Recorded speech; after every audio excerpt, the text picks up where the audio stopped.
So we're hanging backstage at Mall of America, I guess I should say backstage, down in the bowels with Grace Helbig. Yay! And I have been a fan for a while. Oh, thank you. Yeah, I've watched, you know, your videos. I watched your show on E. Oh, thanks. I came to your last book signing, which has been almost exactly a year. Yeah, it's been a little bit, which it feels like it was yesterday because time doesn't exist anymore. Yes. Well, I did have the Facebook time hop, and it showed a picture with you, and I thought, oh my God, how in the hell did she get a book done again and out like within a year? Yeah, it was an intense experience. Yeah, labor of love and pain and hate and love. Okay, so you have all the main emotions that you need. Yeah. Because this book is Grace and Style, so you talk about style, you talk about makeup, things like that. What can you think of one terrible, horrible fashion faux pas that used to be like maybe or one outfit you remember being terrible? I mean, this might be more of like a sweeping genre thing, but I never dressed well for auditions, and I still don't, because like I would prefer to wear this to every audition for everything, but I always would walk into the waiting room and just see girls in like skin tight tank tops and like super like painted on jeans and high heels and like full glam makeup. And I would just be like, well, yeah, I'm not setting myself up for success, but I am setting myself up to sleep when I get home. Yes, so that's nice. Yeah, exactly. So I think that's probably been my major fashion faux pas. Yeah. What do you think, what makes you feel confident? Confident, I think I love clothes that have more of an androgynous feel, that feel like very gender neutral. And I like mixing like trendy or more feminine things with like sporty or more sloppy things. Okay, yeah. I think there's a fun way to balance that. And so that's kind of... So a dickie with sweatpants. Yes, exactly. Yes, okay, perfect. That's my nickname in high school, the dickie with sweatpants. Yeah. Perfect.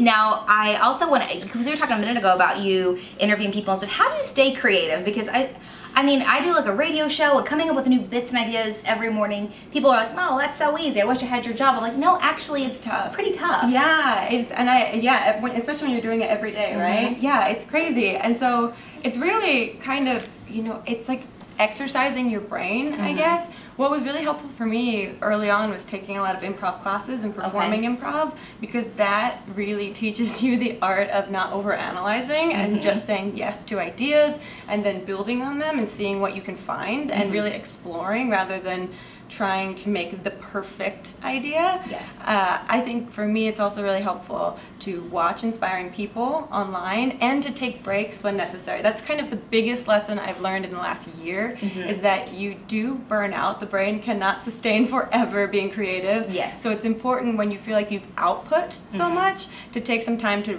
input from the universe in forms of like movies, TV shows, YouTube videos, travel, people, whatever it is. Yeah. Couple of just random questions. Yeah. Do you believe in UFOs? Yes, I do. You do? Okay. I do. I did not think that was going to be the answer. I know, but I do. I believe in those. I believe in aliens. I believe in ghosts. I believe in Bigfoot. Like, I'm the most gullible person. Like, I have no knowledge of it not existing. Have you seen a UFO? You live out in LA. They spot them frequently there, apparently. I know. And I've been watching a lot of television shows where they talk about all these like old UFOs that they've spotted, and they, you know, have since found that they're like military missiles. But in my mind, I'm like, nope, still possible. And when I was younger, one of the first scary movies I saw was E.T. And I was like, I'm out. I'm out. When they found him in the cornfield, I was like, no, this is not for children. And so I have since then been like kind of low-key / high-key afraid of aliens. And so I just hope that they know if they come and hang out with us that I respect them, and that there's no need to probe me in any way. Unless she's had a couple of drinks, then that's a different story completely. Yeah, if I've been to the Cheesecake Factory on like a Saturday afternoon, then we can talk. Yeah. Who did you have a poster of in your bedroom when you were little? Oh, the big one for me and a lot of my friends was JTT. It was, yeah, Jonathan it was JTT. Taylor Thomas. That and Taylor Hanson for me. Oh, yes. Dreamboat. Oh, and now they all have like 5 kids or something. They do, and I still have 0, but I'm actually comfortable with that, so that's all right. You look very comfortable with that. Yeah, makes me happy. And let's see, it was like, do you have a one story that is like your party story? So like you say you're at a party, and it's like you know it's going to be a good one. Oh. That you go to, your story, just for entertainment. For entertainment, I mean, one cautionary tale I have is that it was party related.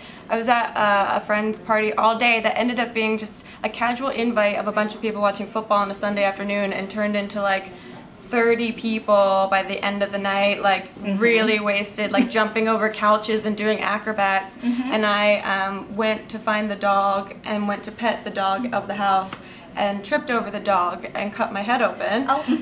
They got a beautiful scar right there. It looks very Harry Potter. And my friend Hannah came and found me, and I was just like laying on the ground next to the dog, and she was wearing a koala onesie. Obviously. And yeah, being a great friend, she immediately like took off the koala onesie and was like, "We're going to the hospital." And I was like, "You got it, dude." Just like blood coming down my face.